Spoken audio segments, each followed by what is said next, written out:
Welcome to the Reach In, Reach Out podcast, a proud production of Engage Cooperative.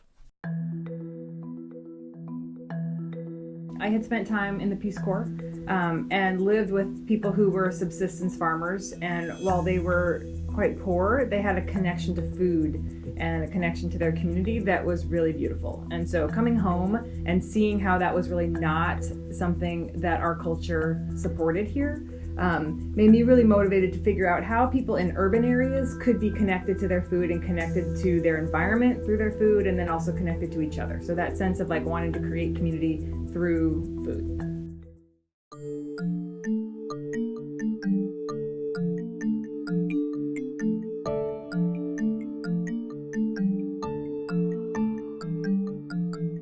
This is Logan Rosell with Reach In, Reach Out, the podcast that helps you become an advocate and conversation starter in your community. Our goal today is to motivate you to participate in your own community garden by giving you an insider perspective of hunger and community in Pierce County. And if you really hate plants, we hope to at least give you a reason to connect with others. You are about to hear from the Director of Harvest Pierce County, Kristin McIvor, and from the Director of Harvest House Community Garden, Katie Daniels. These two women are going to shake up how you think about gardening, because they're not gardeners, they're activists. There was a group of us. We were all women about the same age, and we met kind of serendipitously. We all had kind of different reasons for wanting to support this work. One of them worked here at the Conservation District, and her mission was really about like supporting local farms. And the joke at the time was that community gardens were kind of a gateway drug to local farms, because if people connect to their food and understand the value of food through growing it themselves, they'll be more likely to support local farms. They'll be more likely to seek out food in farmers markets. And so we began kind of just organizing and doing promotion and kind of getting the community excited and engaged in the idea of community gardens. And so we hosted a bunch of events. We did these community garden tours and got people like to go and visit the gardens and see what was there and learn how they could get involved, and had several different events that were kind of like panel discussions and just kind of community conversations around how can we have a healthier community, how can we grow more food, how can we support our local agriculture, and then it kind of just started rolling from there. We just heard from McIvor about the history of how her community gardens organization got started.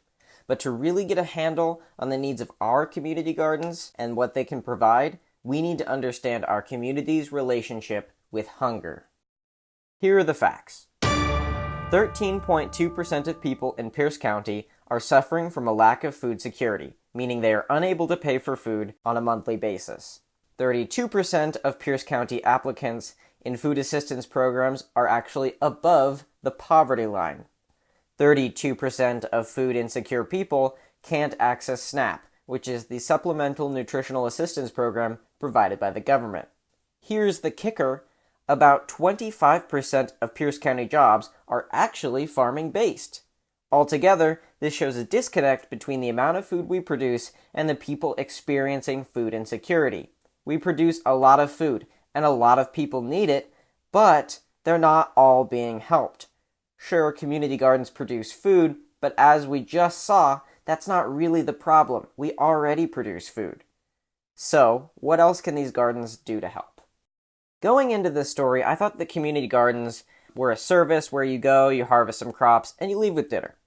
I also thought that they were kind of cheesy. You walk in, you're in the middle of Tacoma, there's a bunch of hippies, and they all have gardening tools. You know, the ones that you get at Home Depot, the little spinning wheels and the garden gnomes.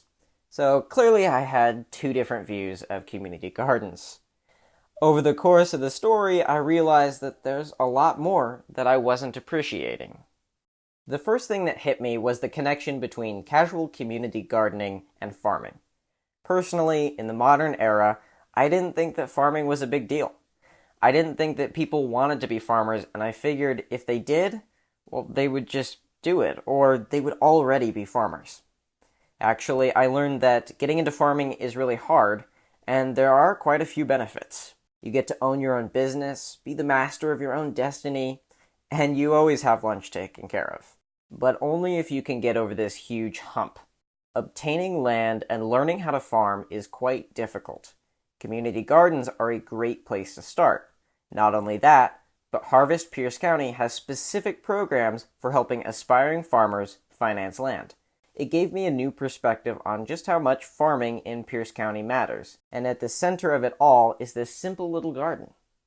I also began to think of starting a community garden as like a drop of water hitting a pond. There's a ripple effect. You have this produce, so then what do you do with it? You gotta cook it. This is a great time to start learning how to create more creative and healthier meals.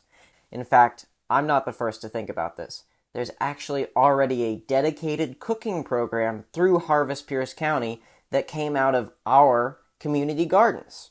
Starting a community project leads to other community efforts, more skills, more experience, and healthier living. It's beautiful. Here's another thing I learned from the community gardens. There's this gleaning program. What is gleaning? Gleaning is actually a word that's as old as the Bible. In the biblical sense, like a farmer would leave a little bit in the field after everything was harvested, and then the poor would be able to come in and harvest what was left.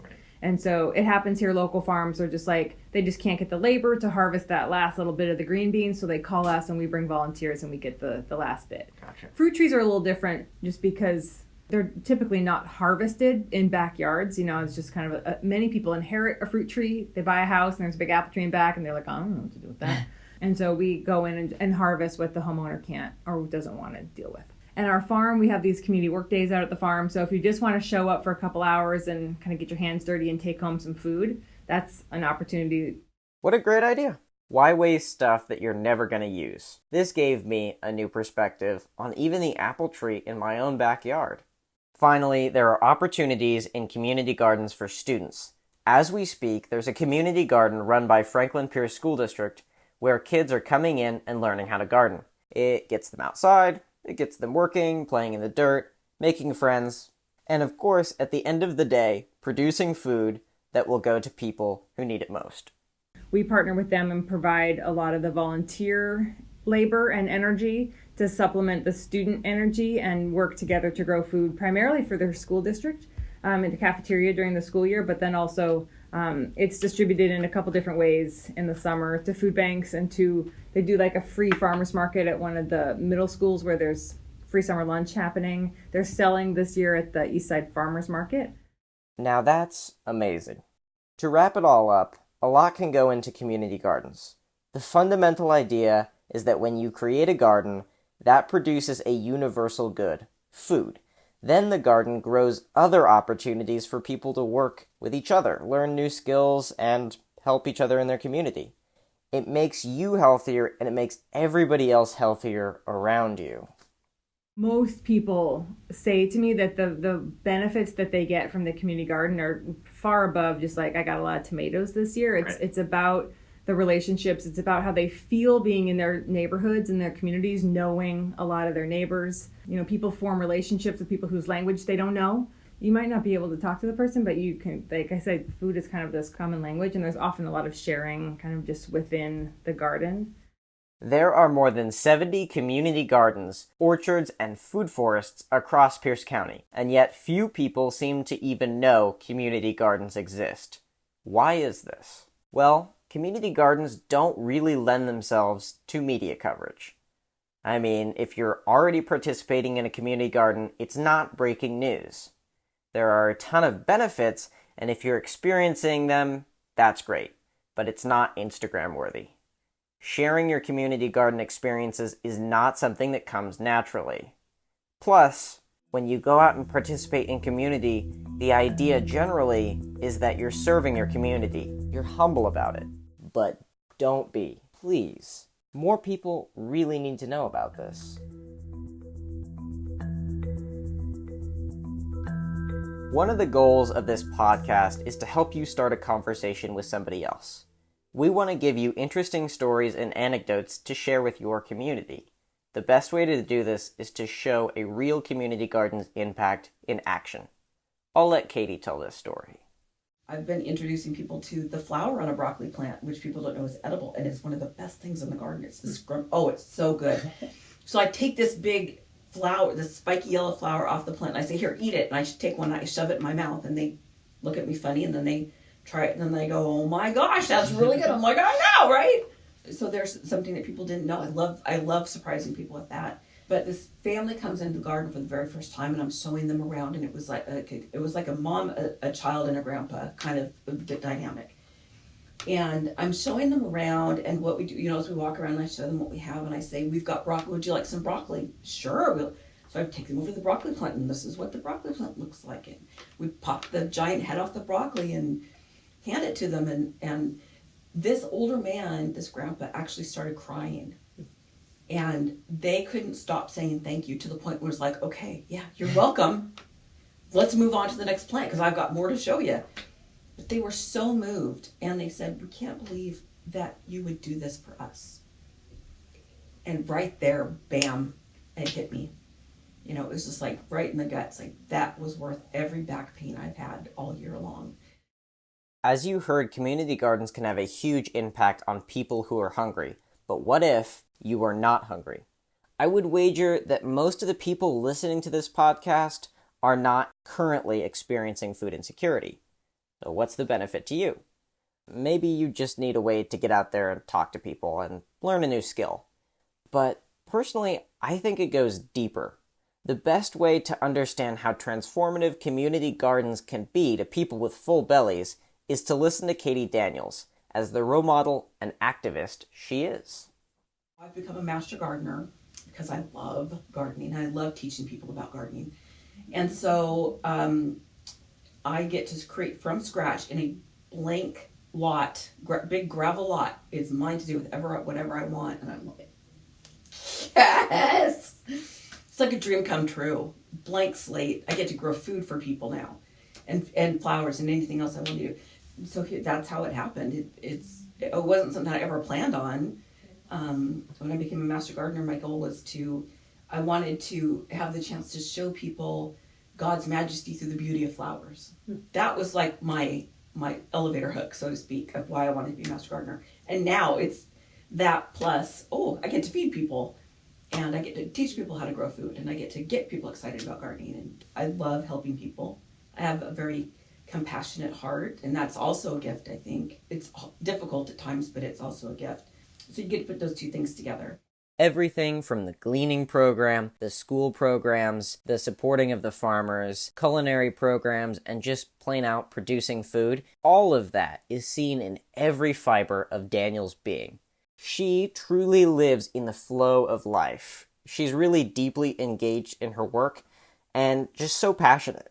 She clearly does not work a 9-to-5 job, but yet she still pays the bills. That is inspiring. We saw that in the last podcast with community healthcare.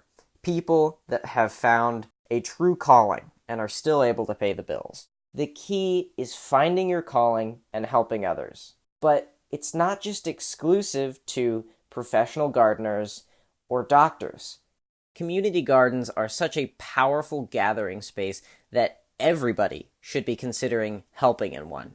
Even if you don't have a green thumb, there are other ways to get involved. Anything that you love to do, there's a call for it out there. Right. In the garden, for example, if you don't know garden, don't like gardening, don't want to get dirty, there's still lots of things I could use help with. There's administrative, there's marketing, there's social media, taking photographs and getting them online would be huge. I mean, that's something that I cannot do to save my life, is take a decent picture of the garden.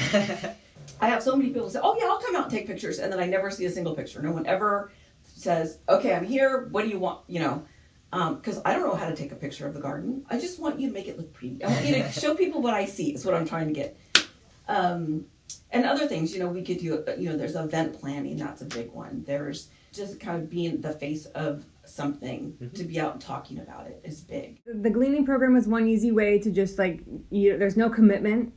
You'll get, if you sign up, you get an email once a week saying this is where the gleans are happening this week, and you can pick and choose. And if you want, you just sign up, and if you sign up, you show up, and it's really just like a 2 or 3 hour commitment out of your day, and you can kind of decide week to week if you want to take it.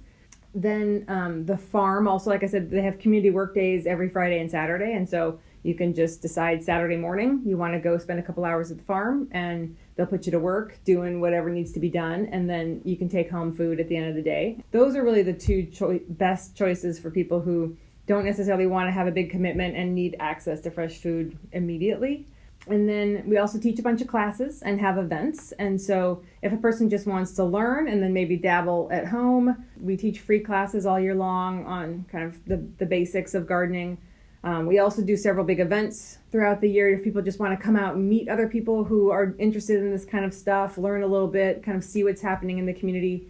We do a big seed swap in February, so people can come and get access to free seeds that they can then take home and try on their own. It's also just a big fun kind of potluck, meeting community member kind of events. We used to do some story sharing.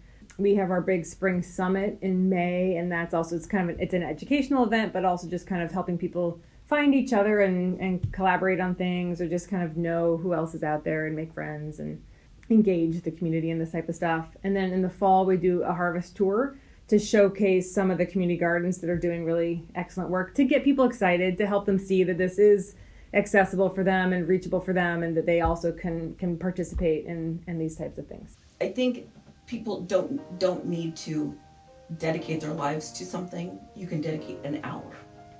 And you find something that you enjoy doing, I think is the key. Find something that you're interested in, passionate about. No matter what it is that you love to do, there's something out there you can do. At the end of the day, community gardens are just another opportunity to become engaged with life. They are another excuse to become present with others and to give back. Hopefully, we will start a conversation that leads to service. If we can just do that, we can make Pierce County a better place.